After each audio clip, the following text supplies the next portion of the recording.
Bien le bonsoir à tous.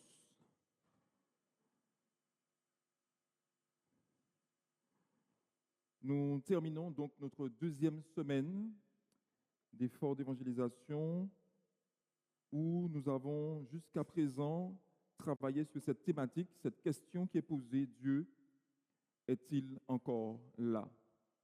Je suis très heureux de pouvoir vous rencontrer en ce soir et de pouvoir partager avec vous autour de la parole de Dieu. Et en ce soir, nous avons le privilège de pouvoir considérer encore une fois une portion de la Bible tournée vers les prophéties. Je veux vous saluer, je veux vous dire bonsoir et permettez-moi de saluer quelqu'un qui m'est cher, le frère Lambert Augustin. Je veux le saluer de manière particulière, c'est un bienvenu, je suis très content de te voir, cela fait plaisir. Ce soir, j'ai donné comme titre à notre réflexion Maranatha. Maranatha. Et je voudrais que nous puissions entrer directement dans le vif du sujet, dans la parole de Dieu. Nous allons considérer quelques textes, nous allons réfléchir, nous allons aussi surtout laisser le texte nous parler. Et en guise d'introduction, je voudrais rappeler un fait historique qui s'est produit pas plus tard que l'année dernière. La fumée blanche s'est élevée au-dessus de la chapelle Sixtine ce 8 mai 2025, vers 18 h, marquant la fin du conclave et l'élection du nouveau souverain pontife de l'Église catholique, le cardinal Robert Francis Prévost, 69 ans jusqu'à présent préfet du Dicaster pour les évêques originaires des États-Unis, a été élu pape sous le nom de Léon XIV par les 133 cardinaux électeurs réunis depuis le 7 mai 2025. Il a été élu au 4e tour du scrutin à l'issue du 2e jour du conclave.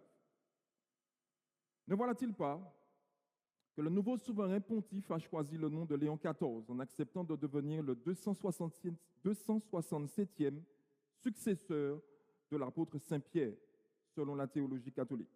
Il devient le premier pape nord-américain.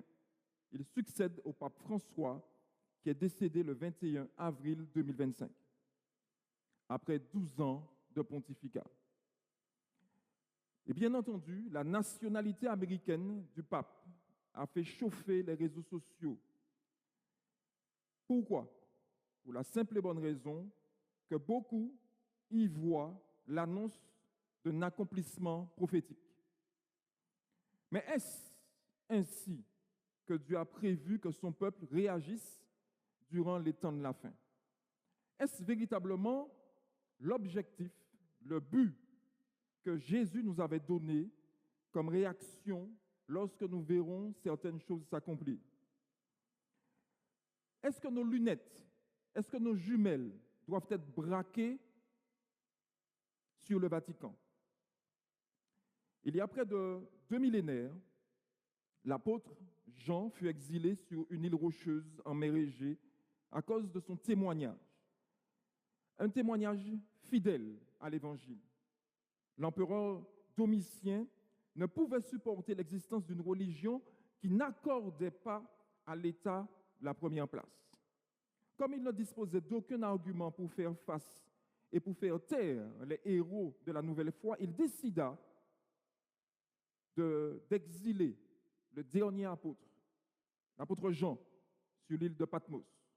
Une île de 16 km de long et 10 km de large. Les Romains l'avaient choisi pour bannir les pires criminels.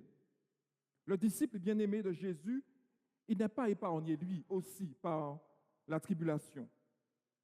L'étude du livre de l'Apocalypse doit, en ce soir et dans nos vies, renverser 2 barrières. La première, celle de la proclamation de l'évangile de la peur. La deuxième, vouloir expliquer dans le détail une prophétie non réalisée. Le but est d'avoir une expérience religieuse. Et véritablement, l'étude de la parole de Dieu doit nous tourner véritablement vers Jésus. L'étude de ce livre doit contribuer à construire un caractère à l'image du Christ. Bien sûr, il y a plusieurs écoles d'interprétation de l'Apocalypse. Toutefois, l'Église adventiste s'est positionnée pour l'école historiciste. Cette méthode consiste à lire la prophétie avec l'idée qu'elle dépeint l'histoire du christianisme depuis ses origines jusqu'à la fin du monde. Et lorsque nous avons conscience de cela, le livre de l'Apocalypse n'est pas un livre qui doit nous faire peur. Même si nous avons toutes sortes de films, et lorsqu'un réalisateur veut être pertinent, lorsqu'il veut toucher un public plus large, lorsqu'il veut d'une certaine manière créer ce sentiment de peur, le titre, le mot Apocalypse sera utilisé comme titre du film. Il y a un langage apocalyptique clair dans le livre, avec des références, des visions, des rêves, des chiffres et des animaux hybrides. Tout cela doit être compris dans un sens symbolique et non littéral. À titre d'exemple, je voudrais que nous puissions tourner les pages de nos Bibles dans Apocalypse chapitre 1er. Apocalypse chapitre 1er, et nous allons lire juste une portion du verset 6. Apocalypse 1er, et nous sommes au verset 6. Juste une petite portion.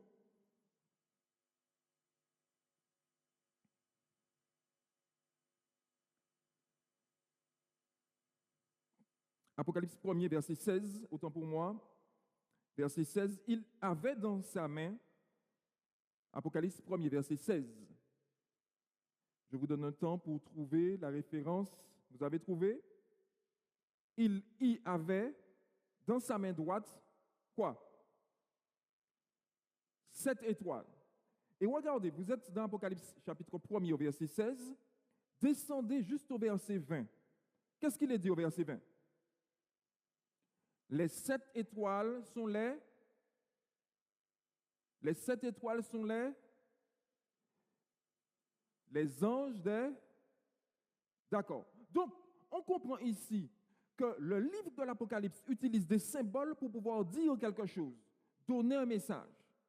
Et lorsqu'on a compris ça, on comprend que dans le livre même, on trouve les références. Donc, on ne doit pas avoir peur du livre en se disant que c'est un livre inaccessible. Chacun doit pouvoir s'approcher du livre de l'Apocalypse, s'approcher de la prophétie sans crainte et avec amour, afin de pouvoir être à la ressemblance du Christ. Un deuxième exemple, qui sera un peu plus rapide, Apocalypse 13, s'ouvre sur une bête qui sort de la mer. Elle fait référence donc au dragon, d'Apocalypse 12, verset 18, qui se poste sur le sable de la mer. Elle sort de la mer, ce qui représente, selon l'Apocalypse, Apocalypse 17 au verset 15, les eaux que tu as vues sont des peuples, des foules, des nations et des langues. Je reprends et je cite les textes. Vous allez revoir à la maison Apocalypse 13. Premier, Apocalypse 13, verset 1er, où il est parlé d'une bête qui sort de la mer. Mais cela fait référence, je l'ai dit tout à l'heure, à Apocalypse 12, au verset 18. Il se retrouve en face d'une première bête. D'accord? Mais comment comprendre qu'une bête qui sort des eaux, elle sort de la mer? Donc, on a l'explication dans Apocalypse 17 au verset 15, où il est dit que les eaux que tu as vues sont des peuples, des foules, des nations et des langues. Donc, on comprend que c'est un système qui sort des nations. Et je prends cet exemple juste pour vous montrer que si la parole de Dieu nous dit quelque chose, on retrouve l'explication dans le livre. Lorsqu'on a compris cela, nous ne sommes pas impressionnés et nous ne devons pas avoir peur du livre de l'Apocalypse. Mais véritablement, nous devons lire ce livre afin de pouvoir comprendre ce que Jésus a comme plan pour nous, pour ses enfants. Les prophéties de l'Apocalypse sont l'expression du soin de Dieu pour son peuple. Les prophéties bibliques sont comme une lampe qui brille dans un lieu obscur. Nous rappelle 2 Pierre chapitre 1er verset 19. Elles sont destinées à guider notre vie aujourd'hui et à nous donner de l'espérance dans un avenir. 2 Pierre 1, au verset 19, que je vous invite à considérer avec moi. Nous allons lire le texte 2 Pierre, chapitre 1er, verset 19. Je vous donne un temps pour pouvoir trouver, chercher, afin de suivre avec moi. C'est bon, vous avez trouvé? Et nous tenons pour d'autant plus certaine la parole prophétique à laquelle vous faites bien de prêter attention. On va prendre ce verset ensemble. Et nous tenons pour d'autant plus certaine la parole, comment? À laquelle vous faites bien de prêter attention, comme à une lampe qui fait quoi? Qui brille dans un lieu obscur. Donc la prophétie est là pour nous éclairer jusqu'à ce que le jour vienne apparaître et que l'étoile du matin se lève dans vos cœurs. La parole prophétique doit nous permettre de vivre un christianisme dynamique, ressembler de plus en plus au Dieu d'amour. 1 Jean chapitre 4 verset 8 nous le rappelle très clairement. 1 Jean chapitre 4 verset 8 le rappelle très clairement. Celui qui n'aime pas, 1 Jean 4 verset 8, celui qui n'aime pas n'a jamais connu Dieu. Car Dieu est amour. Nous ne sommes des vrais observateurs de la parole de Dieu. Pas seulement lorsque nous nous gargarisons d'avoir le bon jour de repos, lorsque nous nous tournons vers une réforme sanitaire saine, mais nous pouvons, frères et sœurs, chers amis, observer la loi de Dieu. Nous pouvons respecter le jour du repos. Nous pouvons avoir un régime alimentaire équilibré et cependant nous pouvons avoir un comportement délétère qui n'est plus à la ressemblance de Dieu. C'est un package, c'est un ensemble. Respecter la parole de Dieu, suivre les prophéties et être en accord avec la parole de Dieu doit se vivre de manière holistique. Dans toutes les parties de mon corps. Le chemin jusqu'au royaume de Dieu n'est pas sans épreuve morale. D'ailleurs, 2 Pierre chapitre 3, au verset 3 nous le rappelle très clairement. 2 Pierre chapitre 3, au verset 3. 2 Pierre chapitre 3, au verset 3. Je donne quelques secondes afin de pouvoir retrouver les références, afin de pouvoir lire pour vous-même. 2 Pierre chapitre 3, au verset 3, où il est dit, sachant avant tout que dans les derniers jours, il viendra des moqueurs avec leur raillerie, marchant selon leur propre convoitise, et disant, où est la promesse de son avènement? Et aujourd'hui, le souci, le problème, le point de tension, c'est que ces questions-là se posent aussi à l'intérieur de l'Église. Le point de tension, c'est qu'aujourd'hui, nous nous interrogeons aussi pour savoir est-ce que véritablement Jésus va revenir. Le temps qui passe est long et beaucoup commencent à fatiguer. Mais selon Romains chapitre 15 au verset 4, il est dit, or tout ce qui a été écrit d'avance, cela a été pour notre instruction, afin que par la patience et par la consolation que donnent les Écritures, nous possédions l'espérance. Romains chapitre 15 au verset 4. Une espérance, chers amis. Et cette espérance, nous la retrouvons en Jésus. La prophétie sert à enseigner le peuple de Dieu, à enseigner les hommes et les femmes sur le territoire de Fort-de-France, afin de leur dire, afin de pouvoir leur proclamer cet évangile de paix et d'amour, à exhorter, à consoler, non pas un évangile de la peur. La prophétie n'est donc pas uniquement, ou même, premièrement, une prédication d'événements à venir. Elle n'est pas le dévoilement de futurs cachés, mais plutôt l'annonce publique de la parole de Dieu, de sa volonté et de son plan qui appelle à la foi, à l'obéissance et à l'adoration. Un appel pour nous dire que la prophétie est là pour nous instruire sur notre réalité d'aujourd'hui. Sur la réalité d'aujourd'hui, non pas demain. D'ailleurs, Jean 14, au verset 29, nous le dit très clairement. Et maintenant, je vous ai dit ces choses avant qu'elles arrivent. Jean 14, au verset 29. Et maintenant, je vous ai dit ces choses avant qu'elles arrivent, afin que, lorsqu'elles arriveront, vous croyez. Oh, le titre, Apocalypse, le terme Apocalypse. Ce mot, Apocalypse chapitre 1er, qui est mentionné au premier verset du livre comme la révélation de Jésus-Christ. Le mot révélation vient du grec apocalypsis pour dire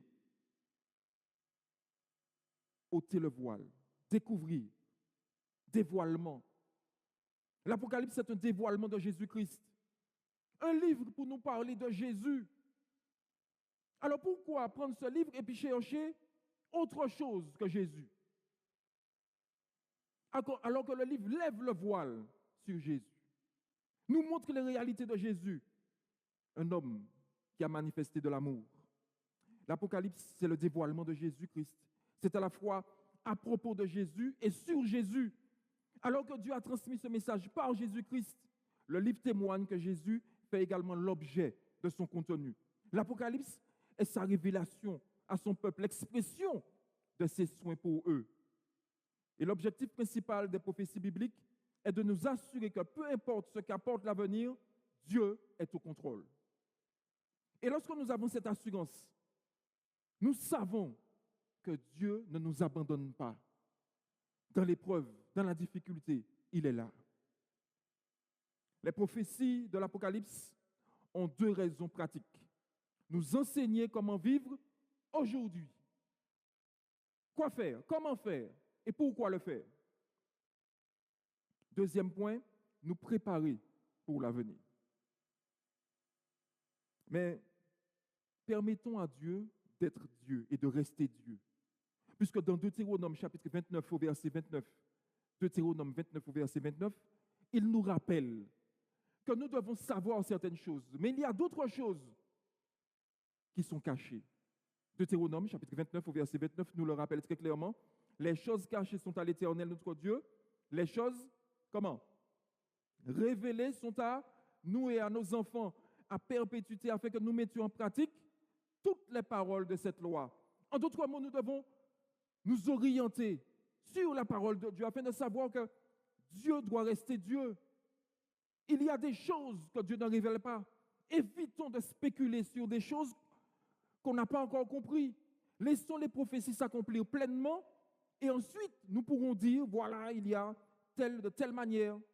Mais évitons toutes sortes de choses avec des jumelles braquées sur Rome.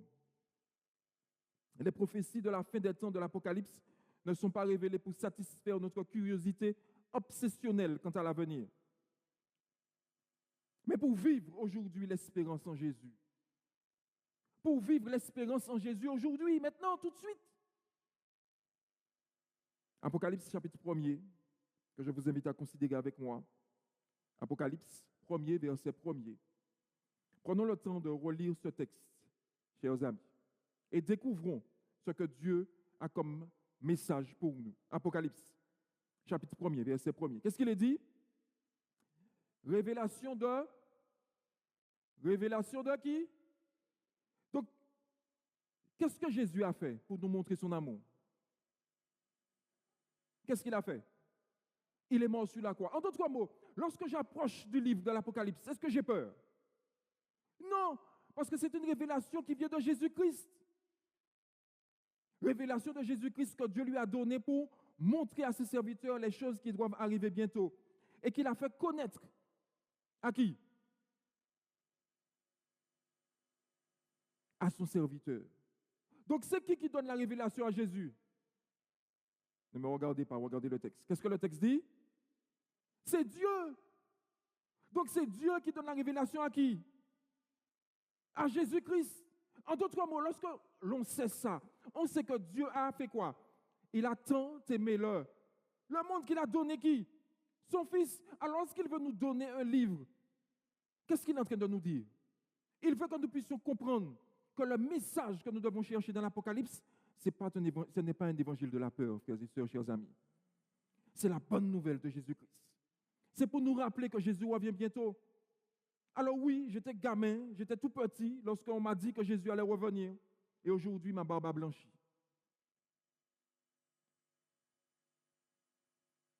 Mais la parole de Dieu nous dit et nous rappelle qu'aussi certain que l'aurore, il paraîtra. Il paraîtra. Il nous nous appartient de pouvoir être prêts en ce jour. Oui, révélation de Jésus-Christ que Dieu lui a donnée pour montrer à ses serviteurs les choses qui doivent arriver bientôt et qu'il a fait connaître. Et qu'il a fait connaître par l'envoi de son ange à son serviteur Jean, lequel a attesté la parole de Dieu et le témoignage de Jésus-Christ de tout ce qu'il a vu. Avec une béatitude, au verset 3. Heureux celui qui lit et ceux qui entendent les paroles de la prophétie et qui gardent les choses qui sont écrites, car le temps est. Le temps est comment? En général, quand le temps est proche, on doit pouvoir faire quoi? Se préparer. Oui, mais se préparer comment? Et nous, dans le bassin caribéen, nous sommes habitués justement à cette préparation et à avoir une préparation adéquate lorsque nous arrivons dans une période cyclonique. Et d'ailleurs, il y a de cela quelques années, cette question avait été posée par un journaliste au responsable de Météo France. Chaque 1er juin, nous entrons dans une période dite cyclonique dans les Antilles. Et chaque fois, systématiquement, cette question est posée. Alors, j'étais sur la route, j'entends le journaliste qui pose la question à cet homme. Combien de cyclones aurons-nous cette année? Et le journaliste et le responsable Météo France de répondre, je n'aime pas les chiffres. Je n'aime pas les chiffres. Il suffit d'un seul cyclone pour que nous soyons en danger. À quoi bon savoir s'il y en a combien? 5, 10, 15, 20. L'important, c'est d'être prêt. En d'autres mots, quand je sais, et en Martinique, nous sommes rompus à cela, que nous arrivons dans cette période de jeûne, est-ce que c'est en jeûne que je dois commencer à acheter de l'eau? Est-ce que c'est en jeûne que je commence à faire des réserves? Est-ce que c'est au début de la période cyclonique que je commence à rassembler des bougies et autres? À quel moment je fais ça?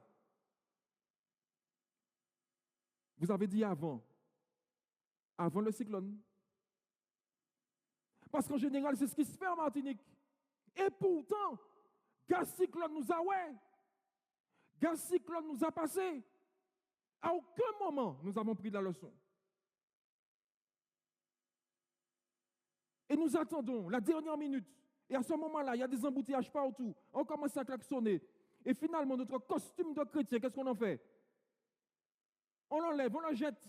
Et puis nous klaxonner aussi. Parce qu'il y a trop de monde, il y a trop de magasins, les magasins sont remplis. Et puis lorsqu'on arrive, qu'est-ce qu'on dit? C'est mon nom pas quitter un impact global. Alors que maintenant, aujourd'hui, combien ont déjà commencé, ne levez pas la main, à mettre des packs d'eau là en réserve?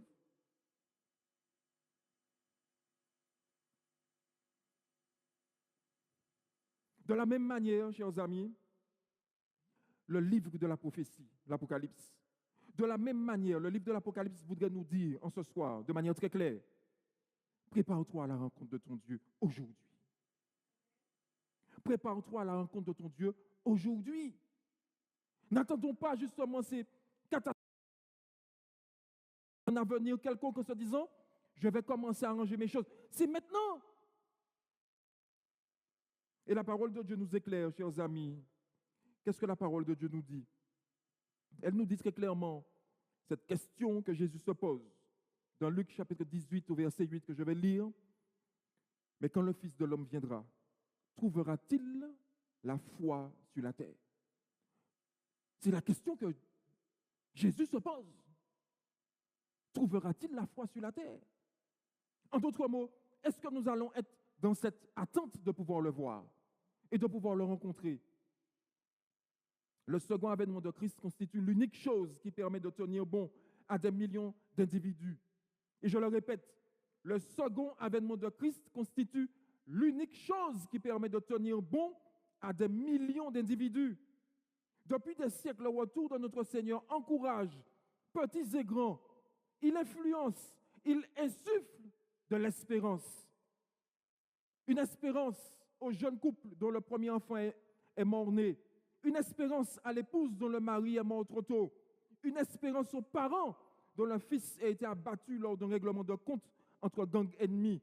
Une espérance aux survivants de tremblements de terre, d'inondations, de tornades, à ceux qui aspirent à retrouver leur bien-aimé emportés par des catastrophes naturelles. Et permettez-moi de le dire avec de l'émotion, une espérance aux grands frères partis trop tôt. Oui, la parole de Dieu nous donne de l'espérance.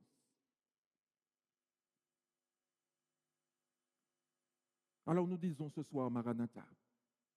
Maranatha, viens Seigneur Jésus. Viens Seigneur Jésus, car le temps où nous vivons aujourd'hui nous dépeint, nous montre que véritablement, oui, nous sommes dans les temps de la fin.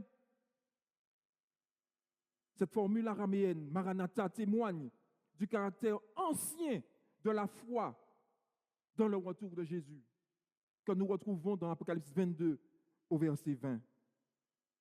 Les prophéties bibliques annoncent 1500 fois le retour de Jésus. 1500 fois dans la Bible, vous allez retrouver cela. Le Nouveau Testament y fait référence en moyenne tous les 25 versets. Donc le cœur du message, ce n'est pas une grosse bête au-dessus de ma tête ou une petite bête. Mais l'objectif, c'est de savoir s'il y aura la foi dans mon cœur lorsque Jésus reviendra. De quel côté je serai? Alors que certains se demandent, est-ce qu'ils vont se prosterner devant une bête ou une grosse bête ou une petite bête? Il a fallu que le peuple puisse vivre une expérience particulière. Oh, l'année dernière, c'était quelque chose de particulier. Une équipe en France qui arrive en finale de la Ligue des Champions. Et le point de tension, c'est que la finale, c'est le samedi. Beaucoup se préparent à résister à la marque de la bête.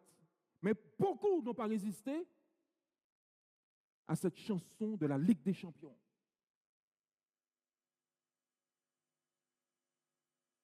Et on se prépare pour le retour de Jésus. De qui se moque-t-on aujourd'hui? La parole de Dieu nous éclaire et nous rappelle et nous voudrait nous dire de ne pas avoir de dichotomie entre ce que nous professons et ce que nous sommes. Nous attendons pire, mais le moins nous n'arrivons pas à le faire. Le facile, on n'arrive pas à le faire. En match football, certains étaient en tension, transpiraient. Il fallait peut-être appeler le SAMU, parce qu'il y avait un choix à faire entre une finale. Moi, mes équipes t'a tellement. Mais on se prépare pour la marque de la bête. Quelle ironie! Pour les écrivains bibliques, le retour du Seigneur était une certitude. Certitude. Paul dira dans 1 Thessaloniciens 4, verset 16, le Seigneur lui-même descendra du ciel. Les anges firent cette promesse dans Acte 1, verset 11. Ce Jésus reviendra de la même manière dont vous l'avez vu aller au ciel. Et Jésus lui-même, dans Jean chapitre 14, au verset 3, je reviendrai, dira Jésus. Mais je reviendrai pour quoi faire? Pour vous prendre avec moi, afin que là où je suis, vous y soyez aussi. En d'autres mots, Jésus est en train de nous dire, je ne veux pas passer l'éternité sans toi. Mais quelle sera notre décision? Quel sera notre choix de ce Jésus qui a donné sa vie et qui nous dit clairement dans le livre de l'Apocalypse, je ne veux pas et je ne peux pas passer l'éternité sans toi. Qu'est-ce que tu diras, mon frère, ma soeur, cher ami? C'est aujourd'hui qu'il faut se décider pour Jésus. C'est aujourd'hui qu'il faut prendre position pour lui, pas demain. Et la parole de Dieu nous éclaire en nous disant, afin de détourner les chrétiens de leur espérance, Satan va produire toutes sortes de séductions. Satan, le diable ange déchu, dispose de pouvoirs surnaturels extraordinaires.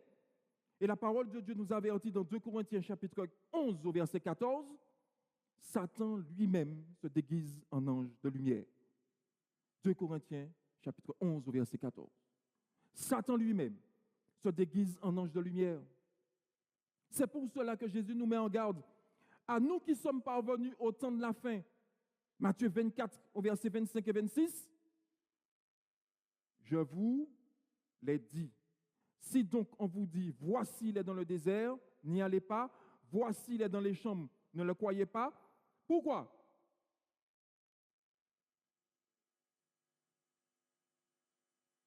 Oui, chers amis, frères et sœurs, Satan va chercher à se faire passer pour Jésus lui-même. Il va essayer de pouvoir tordre notre esprit afin de pouvoir nous avoir. Un autre avertissement, toujours dans l'Apocalypse, mais cette fois-ci au verset, chapitre 12, au verset 12. Malheur à la terre et à la mer. Apocalypse 12, 12. Malheur à la terre et à la mer, car le diable est descendu vers vous, animé d'une grande colère, sachant qu'il a peu de temps. Peu de temps. Donc oui, nous devons nous positionner pour Jésus. Nous devons pouvoir comprendre que le livre de l'Apocalypse est là pour pouvoir nous avertir, afin de pouvoir prendre position pour lui. Méfions-nous. Le livre de l'Apocalypse proclame un avertissement à la dernière génération de chrétiens au sujet des signes et des prodiges. Et beaucoup sont attirés par le surnaturel. Mais Apocalypse 16, au verset 14, Apocalypse 16, verset 14, nous rappelle, car ce sont des esprits de démons. Apocalypse 16, verset 14, car ce sont des esprits de démons qui font des prodiges et qui vont vers les rois de toute la terre afin de les rassembler pour le combat du grand jour du Dieu Tout-Puissant. Je reprends le début du verset. Car ce sont des esprits de démons qui font quoi? Des prodiges. En d'autres mots, nous devons faire attention et ne pas tomber dans le panneau en se disant finalement il a une force surnaturelle par rapport à ce que je suis en train de voir. Les derniers jours, poursuit Jésus, sont également caractérisés par des conflits, des guerres. Je vais citer une suite de versets. Vous allez noter, vous allez relire cela à la maison tranquillement. Et d'ailleurs, nous avons prévu d'avoir un temps d'étude avec vous afin de pouvoir réfléchir et continuer à partager autour de la parole de Dieu. Matthieu chapitre 24, verset 6 nous le rappelle très clairement. Vous entendrez parler de guerre et de bruit de guerre. Gardez-vous d'être troublés. Ne mettons pas l'emphase uniquement sur la première partie. Oui, si nous allons entendre des bruits de guerre, mais la promesse de Dieu, c'est quoi? Gardez-vous d'être troublés, nous dit la parole de Dieu dans Matthieu 24, au verset 6. Car il faut que ces choses arrivent. Mais ce ne sera pas encore la fin. Et au verset 7, une nation s'élèvera contre une nation, un royaume contre un royaume. Il y aura en divers lieux des famines et des tremblements de terre. Le monde aujourd'hui vit dans la crainte d'un holocauste nucléaire. Pourtant, Jésus ajoute dans Matthieu 24, verset 6, gardez-vous d'être troublés, car il faut que ces choses arrivent. Nous pensions être épargnés sur notre territoire de la Martinique. Mais hélas, aux Antilles, la violence a emparé l'île.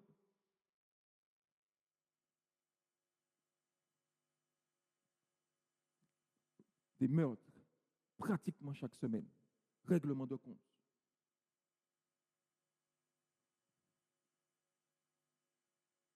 Et comme nous sommes sur un petit territoire, les photos arrivent vite aussi sur nos téléphones. Et nous sommes scandalisés lorsque nous voyons cela. Notre petite Martinique, remplie de violence.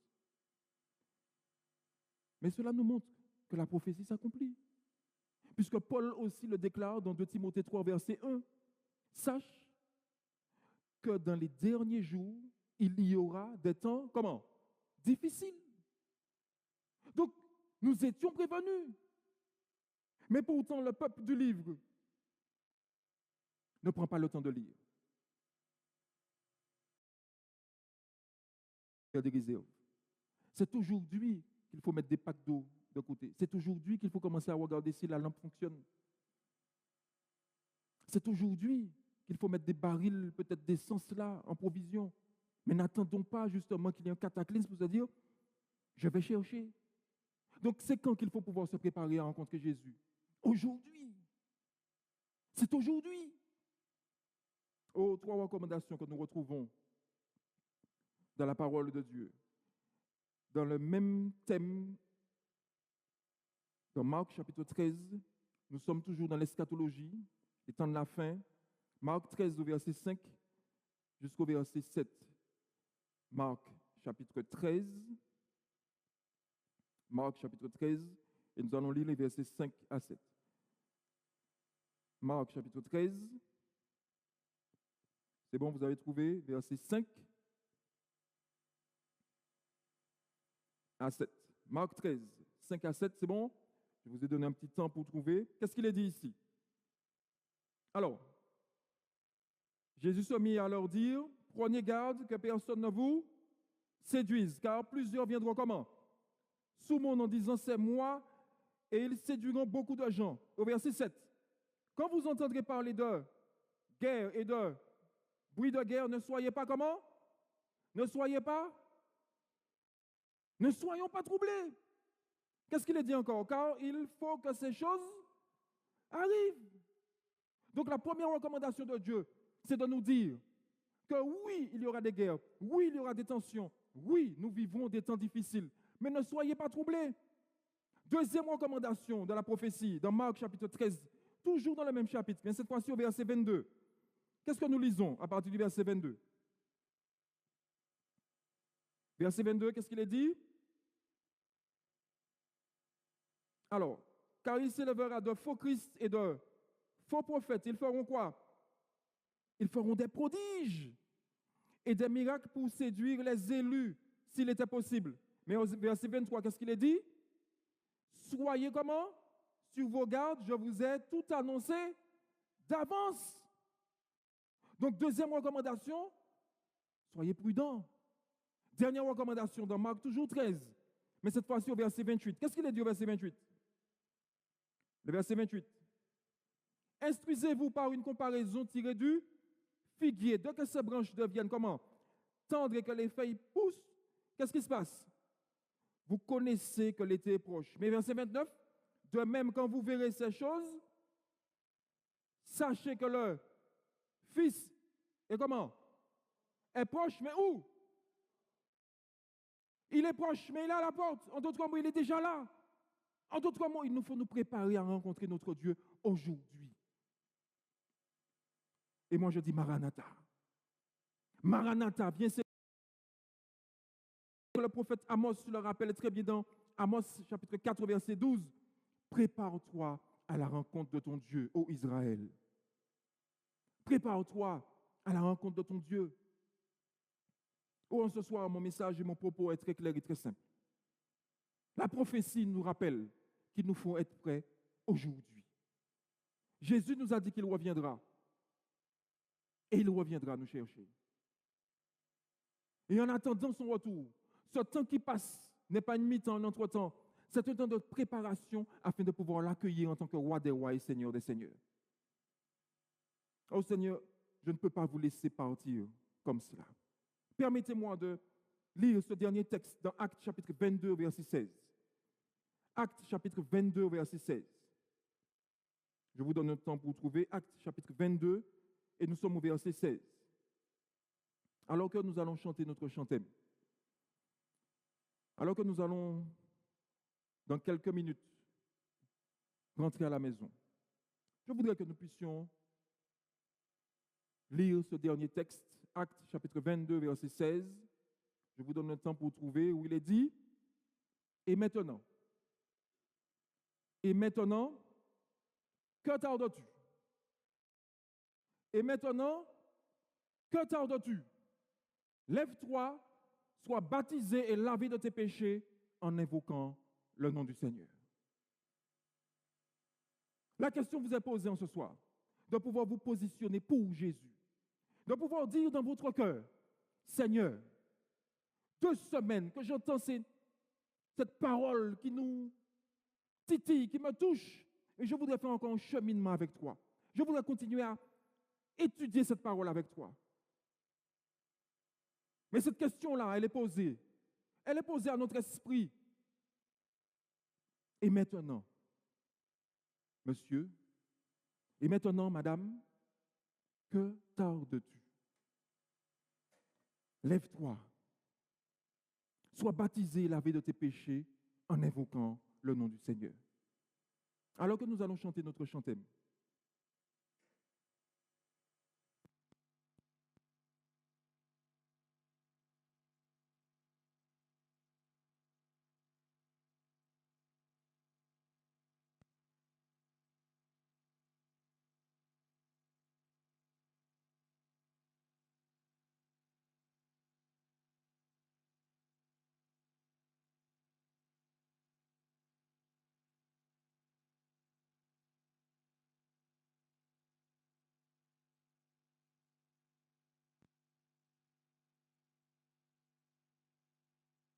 Jésus est toujours là.